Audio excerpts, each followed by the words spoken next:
Hello, YouTube. Today, we're going to take a look at 7 more awesome smart home automations that will help you make your house the smartest one on the block. My name is Jeff. Welcome to my channel, where I cover all sorts of smart home tech and home automation. Unfortunately, I did hear from Paul V9286, and he's located outside the continental United States, which is my only rule, so I need to pick another winner for that Amazon Fire 10 tablet. Stay tuned, I'll announce that winner later. But let's get right into the content you came here for. Now, real quick, I'm gonna go off script here for just a minute. Those of you that don't know, late last week, Paul Hibbert's channel was hacked, and they took control of his channel and marked all of his videos private and renamed everything, and he lost a bunch of subscribers as a result of that. So I'm showing some support for Paul by wearing my Master Bader t-shirt. But if you guys would like to support him as well, head on over to his channel. If you're not subscribed, click that subscribe button, help the guy out. He's got a great channel and he could really use the support right now. So show him some love. Number 1, the bedtime routine. Now, I've seen this done a lot of different ways. Some people have pressure sensors under their mattress. Some use triggers like putting their phone on the charger. Others use a button on the nightstand. And I've seen others yet use NFC tags. Me? Nothing fancy, just the clock. We like to try and keep a relatively normal schedule. So I just have an automation that runs at midnight and shuts off all the lights and televisions on the main floor and in the basement.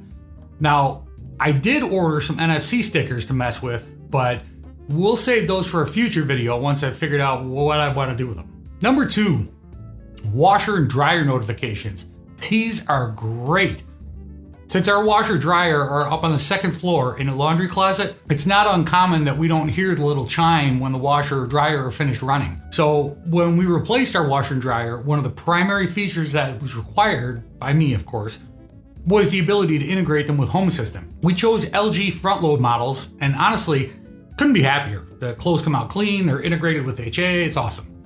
I did a video about how to add those to HA. I'll throw a link in the description if you want to watch it. Prior to those, I was still able to monitor the dumb washer and dryer and send alerts when those finished their cycles as well.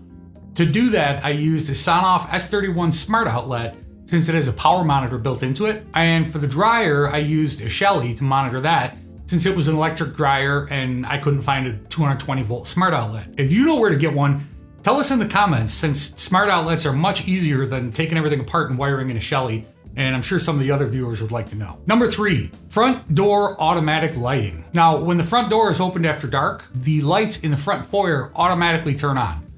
This is super helpful for both answering the door or for when we enter the house after dark using the front door. To accomplish this, I simply put a small little Aqara contact sensor on the front door. Door opens, turn the lights on. Those things really are awesome. Super easy. Number 4. Now this one's kind of crazy, but automatic Home Assistant scheduled restarts. Maybe it's just me, but the more automations I wrote and the more complex my dashboard became, the more I noticed that Home Assistant would slow down after a few days. I'd reboot it and it'd be back to normal. Maybe this is a sign it's time to graduate from the Home Assistant Blue that I've been using and run it on some more powerful hardware. Maybe this is a sign that something's wrong with my installation, I need to rebuild. I'm not sure, but I do know that scheduling it to reboot every night has completely addressed my performance problems, so I'm perfectly happy to leave it as it is for now. I'll let you guys know if anything changes. Quick little plug. If you're here enjoying this video and you'd like to support the channel for free, please do me a favor and flick that like button for me. That tells the all-powerful YouTube algorithm that this video didn't suck and it should be shown to more people. Thank you. Number 5, automatic charging for wall-mounted tablets. Now, this is pretty trick, I gotta say. I mean, I did it, but you're aware that constant charging of lithium-ion batteries is bad, right? They get hot, they can swell, they can even explode in some cases. But mostly, it really shortens the life of the battery. Since everything has built-in batteries these days, that unfortunately also shortens the life of the device itself. Now, I'll admit to being a bit handy with a drywall saw and some basic electrical tools, but if I can do it, anybody can do it. Still no? Okay, you can give an electrician a call and they should be able to get you sorted right quick. But in any event, behind the tablet, I've got one of these Arlington recessed outlet boxes with a receptacle that has USB ports. Now it's got to be recessed in order to allow room for the USB cable to sit below the wall surface so that the tablet mounts flat. I've just controlled this one with a smart switch in the basement since my workshop is below the kitchen and the ceiling in there is unfinished. But for the tablet in the master suite, I had to use a Shelly relay to turn the outlet on and off. By now, you might be able to find a receptacle that has USB power ports that you can control from within HA, but at the time I couldn't, so this was my solution and it works great. Number 6, doorbell notifications. If you're a regular viewer, thank you. You probably know that I use Ubiquiti gear here, and that includes Ubiquiti doorbells. I've changed the ringtones on the doorbells, I've automated my guest Wi-Fi network, I've even posted videos already about how to do that stuff if you want. But the doorbells themselves, well, that was a bit more of a challenge. You see, this house never had doorbells. When it was built, there was an intercom system. Somewhere between the time the place was built and the 35 years later when we bought it, that intercom system had stopped working. So for the first several months we lived here, we had no doorbells. Once I wired the place for doorbells, then the next problem became readily apparent. There was no doorbell chime. Talk about inconvenient. Now, I have a buddy that uses Home Assistant and Ubiquiti, and he's also an Amazon guy. He set up an automation so that she who shan't be named would announce to him when someone rang the doorbell. Okay, that's cool, except it was slow since she's cloud-based. Now, not only am I not a fan of cloud-based, but I'm even less a fan of slow. So I grabbed a few Google Nest Minis. Since these can be locally addressed as Chromecast devices, there's no need to go out to the cloud and come back just to tell me someone's waiting at my door. Not only do I get pretty quick doorbell notifications, but I can also tell which door someone rang the doorbell at. Someone rang the doorbell at the front door. It works great. We'll go over how to add a Google Nest Mini and configure text-to-speech in a future video. So make sure you subscribe so you're notified when that video comes out. Number 7, low battery notifications.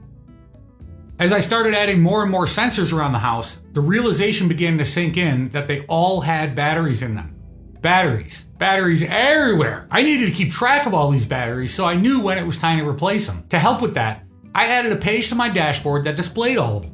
But that wasn't good enough for me, so I added an automation as well. Whenever the battery gets low in any of my devices, contact sensors, motion sensors, temperature sensors, water leak detectors, you get the idea. Home Assistant will send me a push notification telling me there's a device with a low battery. Then I just pull up that battery page and I can see which device needs a new battery and take care of it before it dies and the device goes offline. What kind of awesome automations have you set up in your smart house? Drop me a note in the comments and tell me all about them.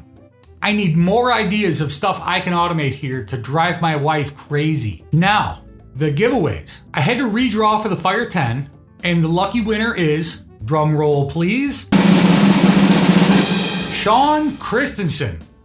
Sean, please drop a note in the comments here with your email address so that I can get your prize to you, or please let me know if you're not in the continental US so that I can redraw quickly. We are still looking to hear from Patrick Sullivan to claim the 750 subscriber prize from the previous video as well. Geez, this channel is growing quick.